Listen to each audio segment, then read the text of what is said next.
اعوذ باللہ من الشیطان الرجیم، بسم اللہ الرحمن الرحیم۔ السلام علیکم رحمۃ اللہ وبرکاتہ۔ آج ہم سورہ انشقاق کا ترجمہ، تفسیر اور خلاصہ بیان کریں گے۔ جیسے کہ کچھ صورتوں کا ہم نے کل ترجمہ تفسیر بیان کیا تھا، جس میں سورہ انشقاق میں اللہ تعالیٰ نے بنی نوع انسان کو مخاطب کر کے ان سے خطاب کیا ہے اور ان کو بتایا ہے کہ حقیقت کی طرف اشارہ دیا ہے اور راہیں اس کو بتائیے کہ ہر انسان فطری طور پہ مشقت کرتا ہے، پیدا ہی انسان مشقت کے لیے ہوا ہے اور مختلف قسم کے دکھ درد تکلیفیں اور مختلف قسم کی محنتیں کرتا ہے۔ کوئی حق حلال طریقے سے کرتا ہے، اپنی روزی رزق کماتا ہے، تو کوئی غلط طریقے راہیں اختیار کر کے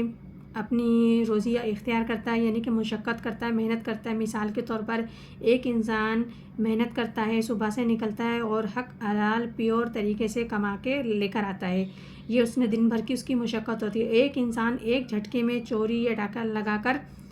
اور وہ بھی جیسے کہ ایک جھٹکے میں، لیکن اس کے لیے ایک تو وہ حرام ہو جاتا ہے، دوسرا پھر اس کے لیے کیا ہو جاتا ہے کہ محنت تو اسے بھی کرنا پڑتی ہے، مشقت اسے بھی کرنا پڑتی ہے اور جدوجہد اسے بھی کرنا پڑتی ہے،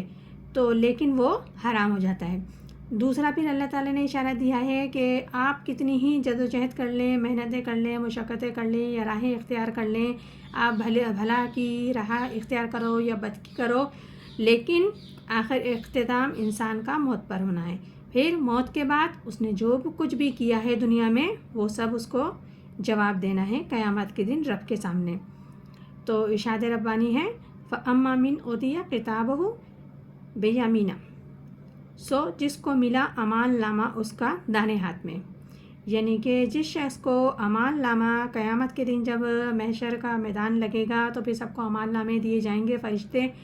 تو جس کے اچھے اعمال ہوں گے، جو مومن اور نیکوکار بندے ہیں، ان کو اعمال نامے دانے ہاتھ میں ملیں گے۔ جیسے ہی دانے ہاتھ میں ان کو اعمال نامہ ملتا ہے تو ان کی خوشی اور مسرت تو وہیں سے شروع ہو جاتی ہے اور ان کے چہروں پر ایک مطمئن، پر رونق، پر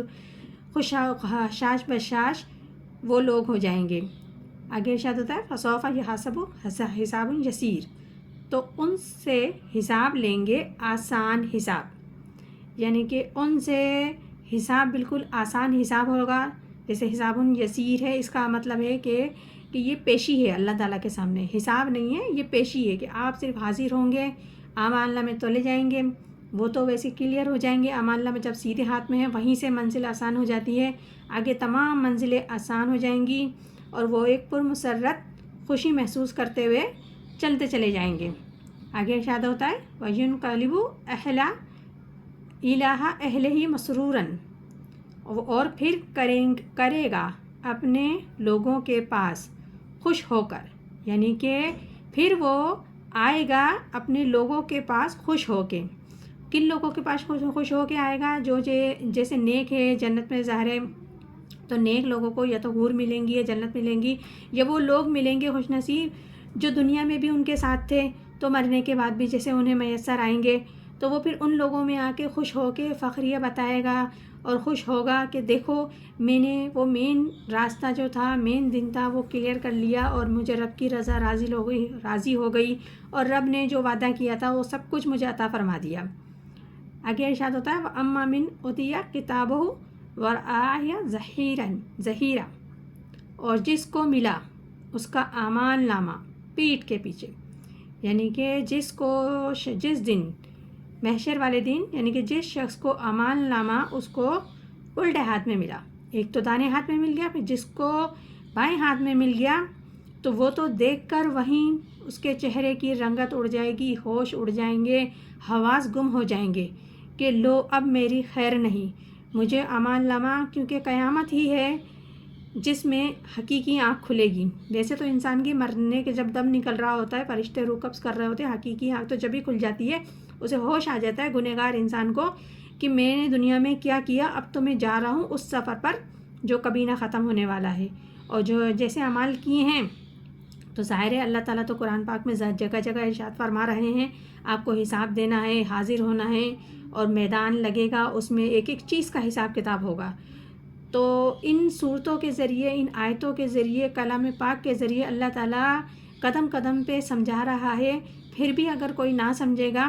تو اس میں تو کسی کا قصور نہیں ہے نا، تو اس کے ایسے حواس گم ہوں گے کہ وہ کچھ بول ہی نہیں سکے گا، اس کے بس سٹیاں ساری گم ہو جائیں گی۔ آگے ارشاد ہوتا ہے فَسَوْفَ يَدْعُو ثُبُورًا، سو وہ پکارے گا موت کو، یعنی کہ وہ شخص موت کو پکارے گا، کاش کہ مجھے موت آ جائے۔ کیوں کہ اس کو اپنا حشر نظر آ رہا ہے آگے کہ میرے ساتھ ہونا کیا ہے اب، اور اب تو مجھے کوئی بچا ہی نہیں سکتا، نہ کوئی سفارش ہوگی نہ کوئی سورس ہوگی، اب صرف اور صرف مجھے جلنا ہے دہکتی ہوئی آگ میں، انگاروں میں، اور کاش کہ مجھے موت آ جائے، مجھے ایک مرتبہ رب العزت دنیا میں چھوڑ دے اور میں مر جاؤں، تو میں وہ سب کچھ کروں گا جو رب العزت نے فرمایا ہے، میں ایک ایک حکم پر عمل کروں گا، لیکن اس وقت یہ سب چیزیں بیکار ہو جائیں گی، کوئی چیز اس کے کام نہیں آئے گی۔ آگے ارشاد ہے یسلا یسیر، اور پڑے گا وہ آگ میں،